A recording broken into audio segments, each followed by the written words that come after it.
Muy buenas tardes, aunque estamos en agosto ya, bueno, prácticamente septiembre, vamos a hacer una edición especial por lo que está sucediendo en el mercado, a qué se deben esas caídas que de repente se han empezado a producir en el mercado europeo, en el cierre y también en el americano.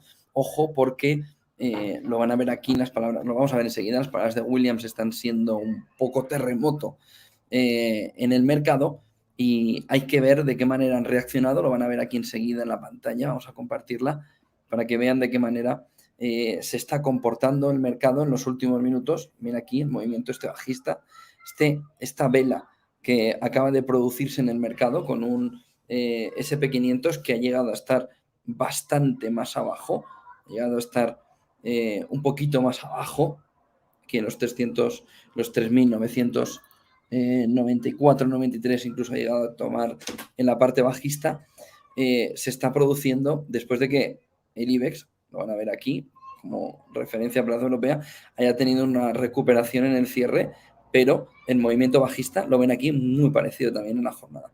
Vamos a verlo aquí bien. Y enseguida entramos en las palabras de Williams, que están dando un poco la idea de lo que puede estar pasando en un mercado muy complicado. Este es un gráfico diario. Vamos a intentar ver el detalle de lo que se está produciendo y vamos a ver un poco qué son las palabras o contarles un poco las palabras de Williams en un día en el que se ha movido mucho. Caída del SP500 ahora mismo 0,84 en el contado, 0,98. Miren el petróleo, el movimiento bajista 5,60, está otra vez por debajo de los 100. Lo ven aquí, 99,18 el Brent europeo. Tenemos el Brent americano con una caída del 4,65, el West Texas 5,20 a la baja, en un movimiento que, fíjense, solo resiste y llama la atención el euro frente al dólar. Sin embargo, se está viendo, por ejemplo, un movimiento bajista un poco más acelerado en la libra con el dólar, después de conocerse también por parte de FT cómo se estaba haciendo el ataque que comentábamos esta mañana de distintas monedas, una de ellas la libra. Bueno, ¿qué es lo que está diciendo? ¿Qué es lo que ha dicho?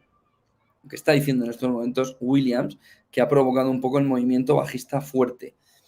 La parte importante, o la parte más destacada, está en el entorno de dónde se van a quedar los tipos de interés para conseguir bajar la inflación al 2%. Y ha dicho Williams, que es el gobernador de la Fed de Nueva York, que espera que esté un poco por encima del 3,5%, esa tasa neutra que se espera por parte del mercado para saber en qué punto va a tocar por ahí y en qué momento se puede encontrar esa tasa neutra y cómo puede evolucionar. Dice Williams, estamos moviendo los tipos de interés hacia arriba en un nivel apropiado para intentar reducir la inflación. Después de esto, estamos determinados a reducir la inflación. El movimiento que se ha visto en estos momentos desde que ha hablado Williams, ahora va a hablar además, hoy es un día muy importante de miembros del FED que están hablando, Barkin lo va a hacer en apenas un minuto, y tenemos que mirar un poco a ver de qué manera se puede comportar el mercado. Enseguida vamos a ver si podemos contar con Montalto para ver si nos puede ilustrar un poco, viendo en gráficos, de qué manera se está comportando el movimiento de mercado. Miren, porque hay más declaraciones importantes de Williams. Ha tenido mucha miga y es lo que está moviendo al mercado. Dice Williams que van a tener que tomar más tiempo, van a tener que tener más tiempo para poder afrontar ese movimiento de retorno al 2%. Y a partir de aquí empieza todo el lío en el mercado, ¿no? Necesita la Fed más tiempo, ya lo había dicho en Jackson Hole, Jerome Powell, pero lo que vemos de Williams es que el movimiento de necesidad para reducir la inflación va a ir mucho más largo, por lo que ojo con el movimiento que se está llevando gran parte del mercado. Estábamos repasando antes cómo estaba el SP500, vuelve a caer un poquito más.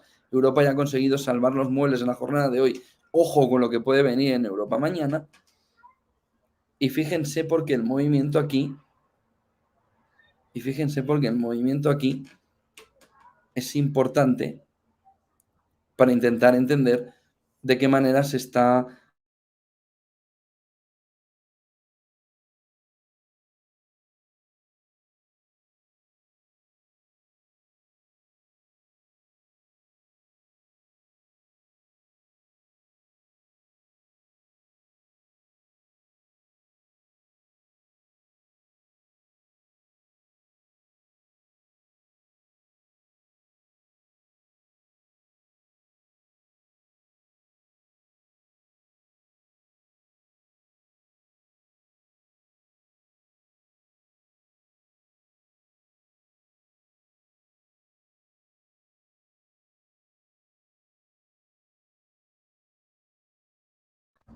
¿Qué más ha dicho? Perdón, que se había ido el audio. ¿Qué más ha dicho? ¿Qué más ha dicho? Sí, el lenguaje de signos, Oliver. Perdonad. ¿Qué más ha dicho Williams, que es la clave fundamental para ver un mercado bajista como el actual? Pues miren, dice, bueno, Barkin ha empezado a hablar ahora mismo, si estamos viviendo minutos de entender o intentar entender qué es lo que la Fed tiene en la cabeza después de Jackson Hole. Barkin, también miembro de la Fed, dice que el futuro es incierto, pone un quite delante, y dice que va a haber un largo tiempo de impacto de política monetaria, es decir, que el cambio de este modelo va a ser complicado. ¿Qué es lo que está el mercado intentando entender? ¿Hasta dónde el movimiento es fuerte en el tiempo? Dice Williams, que ha sido la comparecencia anterior, creo que necesitaremos subir y mantener los tipos de interés todo el año que viene. Es decir, lo que está diciendo Williams no es lo que dijo Powell la semana pasada de que veía un movimiento muy tardío de bajada de tipos de interés, es decir, que podría ser a finales de 2023, sino que aquí Williams lo que está diciendo es que no va a haber bajada de tipos de interés en 2023. No va a haber bajada de tipos, según Williams, en 2023, porque habrá que subirlos y mantenerlos todo el año que viene. Es decir, lo que está diciendo Williams, por un lado, es, en esta comparecencia, va a subir los tipos de interés al entorno del 3,5 tipo neutro, es decir, va a estar por encima de eso, entre el 3,75 y 4, y a partir de ahí se mantendrán al menos durante todo el año que viene. De tal manera que si nos vamos al mercado, vemos el momento en el que Williams empezaba a decir, aquí lo tienen, van a ver enseguida, que los tipos de interés se van a mantener altos más tiempo. Miren, miren, miren, miren, miren.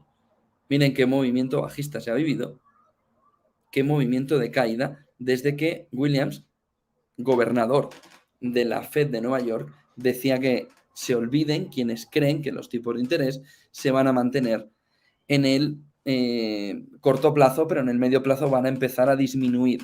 No parece que vayan a disminuir. El otro punto importante es que dice Williams que se va a necesitar una política restrictiva por bastante tiempo del año que viene, es decir, seguir subiendo tipos de interés. Y dice que pasará tiempo hasta que este momento de política, de acciones de política monetaria restrictivas puedan cambiar, lo cual significa, como dice Viñuki79, que el wait and see va a ser o va a estar más presente que nunca. Gabriel Montalto, buenas tardes.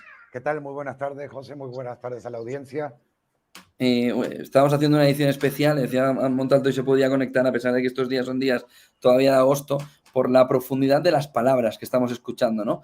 Dice Williams de la Fed también cómo los tipos de interés van a tener que estar altos, dependerá de los datos, pero el escenario base dice que estarán por encima un poco del 3,5, es decir, Williams acaba de subir el tipo neutro de la Fed, así como el que no quiere la cosa y mientras pasaba por allí, y dice además que ese se quedará como un tipo de interés de largo recorrido en un nivel neutro. Es decir, que para que no se estabilice una situación inflacionaria, Williams ha dicho que los tipos de interés se tienen que mantener en el medio largo plazo en un interés neutro. Es decir, todos los descuentos de flujo de beneficios se tienen que hacer con unos tipos de interés que parecían que podían estar en el 3,5 y bajar hasta el 2,5, en sucesivas bajadas de tipos de interés a finales, sobre todo, de 2023, y Williams acaba de tirar un jarro de agua fría a todo eso.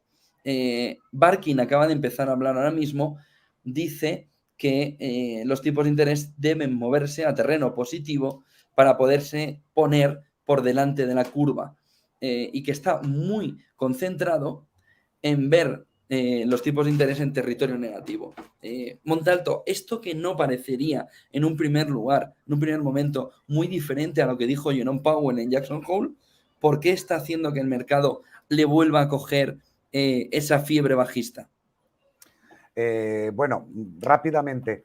¿Se acuerdan que en el cierre de Wall Street hubo un gráfico? Intentaré encontrarlo. No era un gráfico, era un esquema en donde, no sé si era de Goldman o era de Nomura, no me recuerdo bien, en donde hablaban que si los tipos se movían en un cierto nivel, entre un cierto rango, que además los dividendos bajaban en otro cierto rango, etcétera, etcétera, teníamos hasta un 5.200, 4.800 de Standard & Poor's, teníamos un 3.500 y teníamos los famosos y dichosos 3.250 de Goldman que esperaban de caída. Los 3.50 o los 3.75 en tasas de interés como tope o como meta para la Reserva Federal y que además se deberían mantener en el tiempo. De hecho, el tema de la inflación es algo que nos va a acompañar. Hoy me sorprendía que aquí en las noticias en España decían que ya habíamos visto el pico en España o en Europa, algo que dudo muchísimo, sobre todo en Francia con 1.000 euros pagando el gas, 400 y pico, casi 500 aquí en España, Alemania una burrada también, cerca de los 800, etcétera. Entonces, es normal la reacción. De hecho, cuando tú me preguntabas antes por qué estaba cayendo el mercado, si miramos aquí los datos de hoy, los que salieron hoy, índice de precio de la vivienda, precios de venta, teníamos también confianza al consumidor, que salió muy bueno para agosto. Normalmente un dato de estos mueve el mercado al alza. Y también, sobre todo, el tema de ofertas de empleo, que fue muy bueno. 11,239 millones, o sea, nada mal. Pero teníamos a estas declaraciones del FOM, que aparte está trayendo mucha incertidumbre. Y estamos en un mercado bajista, literalmente. Este es el gráfico del Standard & Poor's ahora. Aquí tenemos el techo de la bajista. Lo que comentábamos antes de irnos de vacaciones, que fueron los últimos mensajes, y dije, cuando superemos los 4.000 en el Standard & Poor's, iremos a 4.150, 4.250. No podía yo exactamente medir hasta dónde iba a ser el pullback, porque es complicado a veces de medir, pero cuidado porque vamos a estar todos muy entusiasmados con ese rebote. Van a salir los análisis diciendo de que ya pasó todo, pero no se está descontando que es un pullback de una figura bajista. ¿Qué significa esto en análisis técnico o en chartismo? Que queda todavía recorrido a la baja. Y cuidado cuando se pierdan los 3.600, los 3.700 del Standard & Poor's, que quizás en algún momento ocurra, probablemente en septiembre. Y de hecho aprovecho aquí a la audiencia para recordarle que el día 8 de septiembre tenemos Banco Central Europeo tipos y el día 21 de septiembre tenemos Federal, la Reserva Federal tipos. También tenemos el 15 de septiembre Reino Unido. O sea, que tenemos por el lado de los bancos federales, los bancos centrales, perdón, bastante para septiembre para traer algo más de intranquilidad a los mercados. Y ahora vamos a ver hasta dónde llega la corrección. De momento vamos cayendo un 1.10 para el Standard & Poor's, el Nasdaq un 1.01, tampoco no es una caída muy grande. Y vamos a ver dónde está el siguiente nivel. Es de profundización, ¿no? De lo que se ha vivido en los últimos días y sobre todo de una tendencia, como tú estás diciendo, que cambia lo que hemos vivido en la primera quincena de mes, ¿no? Que se veía un Correcto. movimiento alcista importante y ahora sí que estamos otra vez en los pronósticos, lo dice aquí Mario, por ejemplo, oye, veremos 3.400, porque en ese entorno lo vimos antes de verano que podía estar y lo estaban diciendo las principales casas de análisis. A ver, hay una cosa que sobre todo a veces los traders o quienes nos miran, ¿no? La función del analista no es nada fácil a veces, en mi caso hablo, porque claro, nos la jugamos, la gente quiere una opinión, quiere, dame una dirección de mercado, pero es que las direcciones de mercado depende. Cuando alguien me dice qué va a ser el Dow o el DAX o el SP, digo, ¿en qué plazo? ¿Me dices de aquí a un año? ¿Me dices de aquí a una hora o de aquí a una semana? Porque cambia completamente el panorama. Entonces, hay una cosa, los precios nunca se mueven en línea recta, que quede claro. Otra cosa que podamos medianamente tener en un rango de 1 a 10 en puntos, fuerza 7, fuerza 8 para una tendencia en una dirección o la otra. Lo que quiero decir con esto, aunque esto es bajista, lo hace como el movimiento de una serpiente en el desierto, cuando repta, haciendo heces, y aquí es como lo vemos. O sea, el mercado se mueve en zigzag siempre. Por eso es bueno la parte del trading, largos, cortos, etcétera. ¿Qué quiere decir? Que aunque viéramos un 3.400, no quita que entre medias hubieran subidas de 200 puntos, caídas de 150 o subidas de 100, caídas de 200, que claro, a nivel operativo o se tiene mucho dinero o el apalancamiento es bajísimo y las zonas de protecciones estarían quién sabe dónde. Algo que no es usual en un inversor típico o un trader a la hora de operar un Standard & Poor's, un futuro, una opción, lo que fuera. Entonces, lo que estamos viendo aquí, al menos para hoy, mañana, esto es una figura de hombro, cabeza, hombro bajista. Está activada, le queda todavía recorrido. Creo que podría ir a buscar a cerrar este hueco, los 3.925, 3.930 probablemente lo cerrara. Y desde aquí habría que ver si va a por este otro, quizás no, pero haría un pullback quizás a la zona de los 4.100 nuevamente, que otra vez la gente estaría diciendo ya pasó lo peor nuevamente, pero no dejaría de ser un mero pullback como este que hizo aquí, que no es pullback tampoco, esto es un pequeño rebote. El pullback llegaría hasta aquí para así luego buscar este otro objetivo que estaría en 3.790, 3.800 aproximadamente, hasta que lleguen los primeros datos y sobre todo las primeras conferencias por parte de los bancos centrales, que repito, arrancan el 8 de septiembre, el 15 y el 21. O sea, tenemos aparte 3 bancos centrales muy importantes. Estamos hablando del europeo, estamos hablando del Reino Unido para la libra y que también va a dar pie para lo que es el dólar, y después tendremos a la Reserva Federal. Entonces, como el mercado está descontando los 75 puntos básicos, es normal la reacción. Pero repito, esto da igual la justificación ahora. El gráfico nos avisaba ya con anterioridad que el mercado iba a ser una subida en falso y que no había terminado de caer. Y por lo visto, la caída va a seguir. 3 preguntas, a ver si no sabes contestar, no sabes sacar de dudas, Gabriel. Te las enuncio y te las voy dando por partes. Euro-dólar, ¿por qué el euro está manteniéndose? El petróleo, porque se está desplomando, un 5%. Y luego, la renta fija, porque con lo que está diciendo... Ahora la miramos, sí. Con lo que está diciendo Williams, nos estamos yendo a un bono que en un mes puede estar en el 3,7. Y una rentabilidad del 3,7 cambia la fotografía de la renta fija de apestada en los últimos tiempos a una solución que no está mal en un mercado en el que en renta variable hay gestores que están perdiendo la camisa, la corbata, la camiseta de detrás de la camisa, están perdiendo un 10%. Entonces, asegurarse al menos contra esa inflación un 3,5% puede ser una solución. No sé por dónde quieres empezar de la fotografía de 3 protagonistas. ¿Eurodólar? ¿Eurodólar? ¿Por qué está ver, manteniéndose? Lo que siempre hemos dicho, el eurodólar por debajo de la paridad no es un precio real para el eurodólar, y Alemania está teniendo serios problemas, ya lo han dicho, y el Banco Central Europeo también. Por lo pronto, el Banco Central Europeo dio una pista que era muy importante para el mercado y para el euro, que todavía no lo vemos reaccionar como debería, y es la agresividad por parte de ellos también a una subida de tipos no tan bajo y no tan moderada como si hace 2 meses era el mensaje que estaban transmitiendo. Así que es muy probable que tengamos un movimiento mucho más alto en tipos de interés al unísono con la Reserva Federal, y esto sin lugar a dudas va a generar alto interés para lo que es la adquisición de euros y sobre todo frente al dólar. Lo estamos viendo cómo resiste aquí en diario en la zona del 1.00. En el día de hoy, en algún momento perdió el 1.00 en el 0.9980. Ayer también marcó, pero de momento lo viene haciendo bien. Eso sí, la tendencia es, al igual que en un Standard & Poor's o un Nasdaq, como quieran, estos en semanal, arranca en mayo de 2021, es bajista, bajista. Pero todas las correcciones, como vemos aquí, como la vemos aquí, como la vemos aquí, al igual que las subidas todas las correcciones, al igual que aquí, y me animaría quizás a decir lo siguiente. Observen, que para algo están las estadísticas, observen estos tamaños de correcciones. Por ejemplo, año 2008. Estos tamaños, año 2010. Estos tamaños, año 2012. Este en el 2014-2015. Este en el año 18 hasta el 20.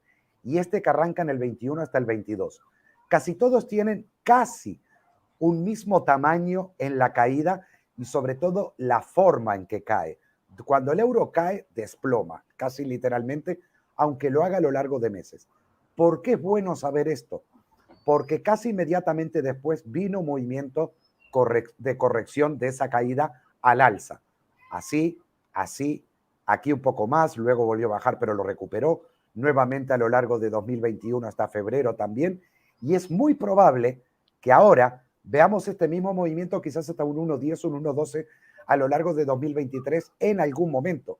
Por eso creo que en el caso del eurodólar, en estos momentos, pese a todas las noticias y todo, creo que es un momento crucial para ir pensando quizás una cartera de cara a medio plazo, porque me remito a lo que la estadística dice en caídas y en subidas.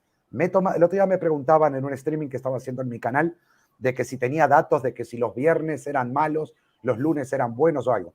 Hace unos años me tomé el trabajo de evaluar 25 años de cotización de Dow Jones, Standard & Poor's, Eurodólar, petróleo, y el otro era el DAX, para saber cuáles fueron los gaps más altos que estuvieron en esos años, cuáles fueron los movimientos máximos que hubieron. Por ejemplo, la gente no sabía que en un solo día un DAX llegó a mover 900 puntos de volatilidad.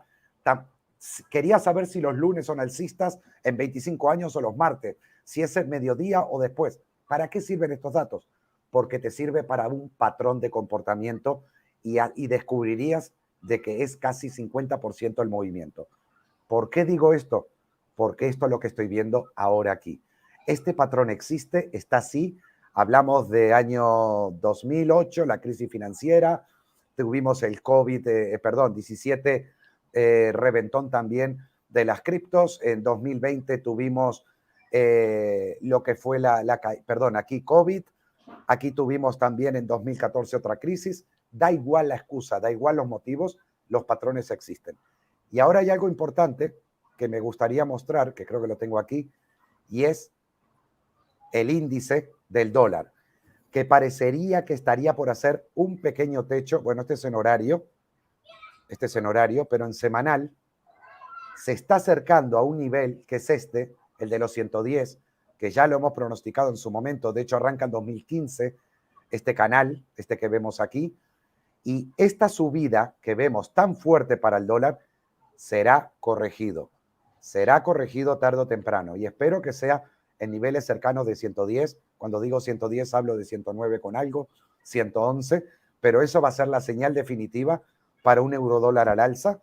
Y por otro lado, los bonos, que el otro día con Javier del Valle, que lo comentábamos aquí mismo, ¿te acuerdas que tú mismo comentaste que un bono a 10 años americano a 3,7 o algo de eso podía ser una locura? Pues bueno, a ver, en semanal no.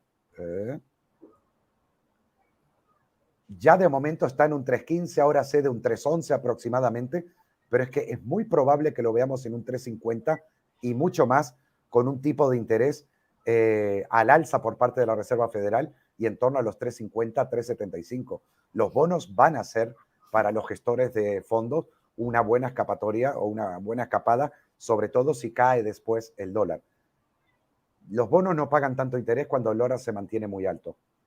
Y ahora va a tener que corregir, y lo más probable es que el refugio esté en los bonos. Y no olvidemos que el derivado más utilizado en el mundo entero para trading por parte de los grandes, y hablamos de más de 10 millones por cada posición, es en base al arbitraje que hay entre los diferenciales de tipos de interés de las diferentes deudas soberanas de diferentes países.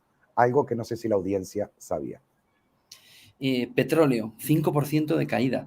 ¿Qué está sucediendo? ¿Hay perspectiva de una caída de la demanda, a pesar de lo que escuchamos hace muy poco de Emiratos Árabes y también de la OPEP, de decir que iba a comprimir, que iba a rebajar, que iba a reducir la oferta? Solo se puede entender esta caída de hoy por el miedo a un frenazo más fuerte y una demanda interna que acaba arrastrada por una recesión. ¿O cuál es la causa de este movimiento tan agresivo que está teniendo el petróleo hoy? Bueno, en el día de hoy voy a mirarlo diario porque efectivamente la caída es grande. Aquí hubieron muchas posiciones. 5,90 en el europeo, ¿eh? En Sí, el sí, sí, Brent sí. europeo, 5,90 está cayendo ya. Aquí estamos viendo, se mueven casi al unísono, y aquí estamos viendo que hubieron muchas entradas de largos, aquí hubieron muchas compras. Entonces, es cierto que un sinónimo de ralentización significa que la industria necesitará menos demanda de petróleo o que la industria en general, al bajar ventas y producir menos, va a requerir de menos materias primas. Bien, a eso responde un estimativo de o estimaciones de baja demanda. Pero, realmente Arabia Saudí, como Rusia, como quien sea, tiene la sartén por el mango porque realmente pueden, aunque la demanda se especule con que sea menor, pueden reducir el grifo drásticamente. Ya ha pasado años anteriores y lo recuerdo muy bien. Cuando a veces decimos sigue a la Fed y no le lleve la contraria, realmente sigue lo que Arabia Saudí, como uno de los productores mundiales principales de petróleo que existen, dicen que van a hacer. Si ellos dicen que el petróleo tiene que estar en determinados niveles, créeme que terminará cotizando en esos niveles. Pese a esta caída, esta formación que estoy viendo en el gráfico, esto sería un doble suelo para muchos, en realidad es una cabeza múltiple de lo que podrá ser un hombro cabeza hombro invertido que tiene una proyección en 115, 120 al cabo de algunas semanas más adelante. Y no quiere decir que un crudo al alza ayude a los mercados financieros. Podría ayudar al S&P a subir, a rebotar, etcétera.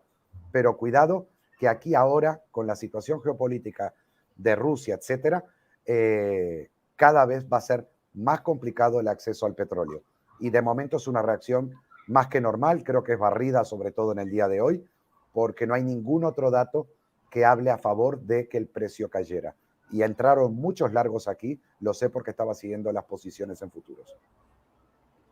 El otro punto era el bono americano a 10 años, yéndose hacia el 3,70, si es suficiente rentabilidad como para empezar a sacar a gente del mercado. Ojo que recupera, por cierto, un poco el S&P, está ahora mismo ya por debajo del 1 la caída, ha estado bastante por encima de ese 1%, sobre todo en una tendencia bajista importante, ahora 0,98 en 3.994 el continuo, 0,84 de caída en 3.996 el S&P. 3,75 el bono americano a 10 años, ¿suficiente como para sacar a gente de renta variable? Yo creo que sí. Yo creo que sí, porque ante la incertidumbre de los mercados, con dividendos que serán inferiores, con tributación por parte del gobierno Biden a los programas de buybacks, para los programas de recompra de las empresas, con inflación elevada y con un dólar que pudiera corregir, o sea, la fortaleza del dólar pudiera disminuir, necesitan un refugio. Todas las carteras de los grandes gestores o las grandes gestoras a nivel mundial deberían diversificar riesgo en ese sentido. Y claro, renta fija por encima del 3,5 o quizás en un 4, pese a que yo a nivel personal opino que podría sacarse un 5 si esto sigue así de aquí a unos meses o a lo largo de 2023, va a ser muy atractivo para compensar carteras de riesgo en derivados financieros y sobre todo en renta variable. Aunque esperen ellos y la renta variable la mantengan en pérdidas, pero por lo menos compensarían con un alto tipo de interés para bonos de 10 años. Y ahí pueden entrar con grandes volúmenes. Vamos a ir poniendo punto y final a este especial. Barkin ya no está diciendo mucho más que cambie el mercado. No sé Bitcoin si tiene suficiente movimiento como para merecer un comentario en el día. Tiene, porque hoy también se le está dando 2,40, pero al unísono con el resto de mercados. Lo más importante para mí, voy a ver si lo amplío aquí, en horario sobre todo, que no pierda los 19.500. Está cerquita, está ahí amagando, pero que no pierda los 19.500 hoy. De hecho, lleva riesgo, no lo voy a negar, lleva riesgo, pero aquello que les gusta el intradía o algo de eso, podría intentarse una entrada en este nivel, entre este de aquí, el 19.800, 19.680 actual, protegiendo algo por debajo de los 19.500, buscando un rebote técnico a 20.500 y quizás a los 21.000 aproximadamente. Que vendría al unísono con lo que dijimos del SP, que Sí. seguiría cayendo, haría un pullback, etcétera, etcétera. Solo una última pregunta, aunque ya sé que es bola de cristal un poco, pero hay muchos comentarios y mucha perspectiva de noviembre, elecciones de midterm. ¿Todo subirá antes o después, antes de esas elecciones? ¿Es un patrón marcado? A ver, hay una cosa que es importante. El gobierno americano está trabajando para esas elecciones y por supuesto que quiere llegar allí con una buena propaganda para mantener sobre todo la unidad, ¿no? En ese sentido. Y yo no sé si el mensaje de ellos va a ser castigamos al capitalismo y los mercados, aunque caigan, lo merecen, pero lo que importa es el pueblo, la gente, y mantendremos una inflación controlada y baja, y hay que volver a los ahorros, por eso las subidas de la Reserva Federal, etcétera, etcétera, o realmente van a pedir disculpas por atacar todo el sistema financiero, cargarse la economía y tener un aumento del endeudamiento privado de las casas, de la gente de a pie, que no pueden soportar en este momento, no pueden pagar ni siquiera las facturas de electricidad, como hice el especial hace unos días también aquí para negocios, sobre lo que estaba pasando tanto en el Reino Unido como en Estados Unidos. Y cuidado que todavía no están llegando los datos de las familias que no pueden pagar ni en Alemania o en Francia o aquí mismo en España sus facturas de la luz. En Reino Cuidado. Unido. Bueno, de momento tenemos datos y estadísticas que los publicamos de Reino Unido y de Estados Unidos. ¿Creen que Europa o el resto de países europeos se va a salvar de esta? En absoluto.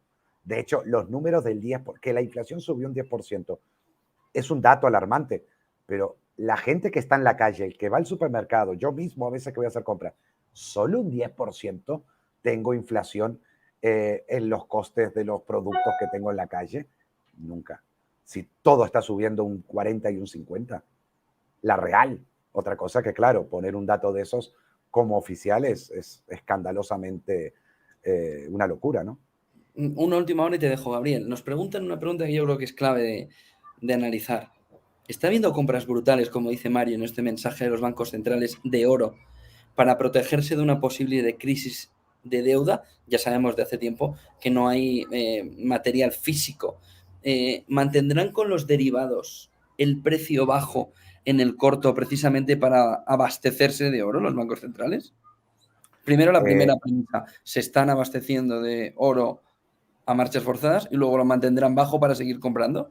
Sí, desde hace 10 años lo vienen haciendo, pero el problema es que lo está haciendo China, Rusia, India y algún otro país. El resto no. Ni Alemania ha estado comprando oro, ni Estados Unidos ha estado comprando oro, ni Suiza ha estado comprando oro. Y la otra tenencia del oro importante. Hay un especial aquí en Negocios Televisión, recomendaría quizás a Mario, si tiene ganas y puede acceder al vídeo. Hice un especial sobre la manipulación del oro y lo que los bancos centrales estaban haciendo y el por qué el oro no está subiendo y las posiciones bajistas. Y hay un problema. Las posiciones bajistas, sobre todo si son en determinados derivados financieros, en donde se puede tener el derecho, pero no la obligación, y en algunos otros sí existiría la obligación, se puede al cerrarse un corto, se cierra mediante una compra. Eso quiere decir que impulsaría al alza los precios, por supuesto, pero al no haber oro físico, por más que yo tenga esos cortos, los tengo que mantener o seguir acumulando cortos para mantener el precio del oro físico controlado a un bajo precio, así ir pudiendo comprar menos cantidades. A su vez, todo el bacalao, como se dice aquí en España, está en manos de Reino Unido, del Banco Central de allí, de Inglaterra, que es quien tiene sobre todo la gestión principal del oro para el mundo entero.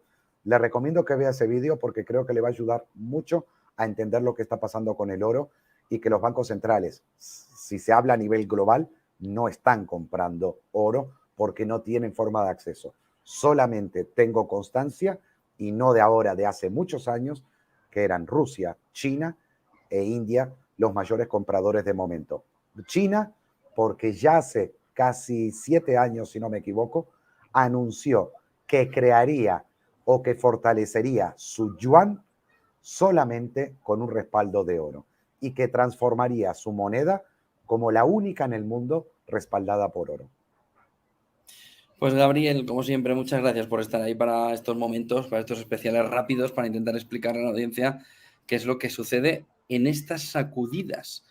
En estas sacudidas que hoy se ha vivido o se está viviendo. El S&P sigue cayendo ahora por encima del 1%, en el 3.991, en el futuro, en el contado en el 3.993. Gracias, Gabriel, por todas las explicaciones.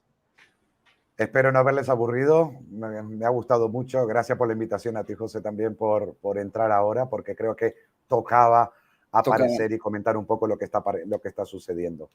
Muchas gracias a todos por acompañarnos, Gabriel. Buena tarde, buen negocio. Buen negocio. Y a todos ustedes también, buena tarde y buen negocio.